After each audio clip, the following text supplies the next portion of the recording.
आपको बहुत बहुत बधाइयां। ऐसे समय में दो कुलों का हित करने वाली बेटियों की शिक्षा के विषय में आपने सोचा, इसके लिए आप साधुवाद के पात्र हैं, बधाई के पात्र हैं। मैं इस परिसर में आने के बाद निश्चित विचारों से घिरा हुआ हूं। एक तरफ तो मेरा मन हर्षित है कि यहाँ के एक स्थानीय नागरिक ने कुछ और करने की बजाय, इस पैसे को कहीं और निवेश करने की बजाय, उन्होंने ये सोचा कि बच्चियां कैसे पढ़ें। बीएल साहब, आपने इतना परिसर बनाया, स्विमिंग पूल बनाया, मैं आपकी पूरी रेंज देख के आया। एनसीआर में रहता हूं, राजधानी क्षेत्र में विश्व के कुछ देशों में शिक्षा देखने भी लिए गया हूं। संयोग से या दुर्योग से राजनीति में भी कुछ दिन गया था। चूंकि यहां सांसद महोदय बैठे हैं, विधायक जी बैठे हैं, पूर्व विधायक जी बैठे हैं, जज साहिबान बैठे हैं, मुझे सत्य बोलने की बीमारी और चस्का है। ये आपका काम नहीं था। शिक्षा के लिए इतना सुंदर परिसर बनाना आपका काम नहीं था। अस्पताल बनाना किसी का काम नहीं था। ये स्टेट के काम थे, ये राज्य के काम थे, ये शासन के काम थे। और ये अक्सर सरकारों के सामने बोलता रहा हूं। पुरुषार्थ पूर्वक इस देश का नागरिक 100 रुपए कमाता है।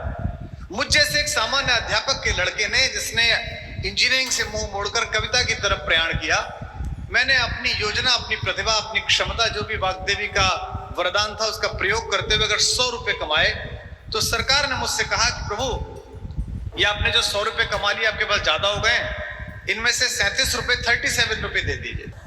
तो मैंने कहा चलिए ले लीजिए, क्या करेंगे? बोले इसमें स्कूल बनाएंगे, इसमें सड़क बनाएंगे, इसमें अस्पताल बनाएंगे। मैंने दे दिए। उसके बाद मैंने और पुरुषार्थ करा, थोड़े और पैसे कमाए, तो मैंने अपने ऑफिस के लोगों से कहा भाई एक गाड़ी खरीद के लाओ। बहुत मेहनत की है जिंदगी में, रोडवेज की बसों में धक्का खाया है, 3 टायर में चले, अब कार में चलेंगे, मर्सिडीज में। तो उन्होंने कहा ठीक है साहब, कितने पैसे की आएगी? 1 करोड़ रुपए की। मैंने कहा ये लो चेक। बोले नहीं नहीं, 1 करोड़ 28 लाख दीजिए। मैंने कहा 28 लाख किसके? बोले वो सड़क जिस पे आप चलेंगे। मैंने कहा उसके तो 47 रुपए ले चुके। बोले नहीं नहीं, सड़क के अलग से लगेंगे। मैंने दे दिए। इसके बाद मैं जैसे ही हाईवे पे चढ़ा, वहां कुछ लोग मिल गए रास्ता रोक के। बोले 500 रुपए दीजिए। मैंने कहा किस बात के? बोले सड़क के। मैंने कहा वो तो मैं 2 बार दे के आया हूं। बोले नहीं, ये अच्छी सड़क है, इसके 500 रुपए अलग लगेंगे आप। अब प्रभु, आपने मुझसे 3 बार पैसे ले लिए, लेकिन जब मैं नवलगढ़ के लिए उतरा हाईवे से, तो सड़क गड़गड़ गड़गड़ करने लगी। तो भाई जब 3 बार पैसे लिए, तो वहां भी एक आदमी खड़ा करो, राजकुमार जी 500 रुपए वापस दे के आपसे पैसे ले लिए थे, पैसे वापस कर रहे हैं। This was not mean for state. दुख का विषय, ये काम समाज का नहीं था, ये काम टैक्स लेने वाली सरकारों का था।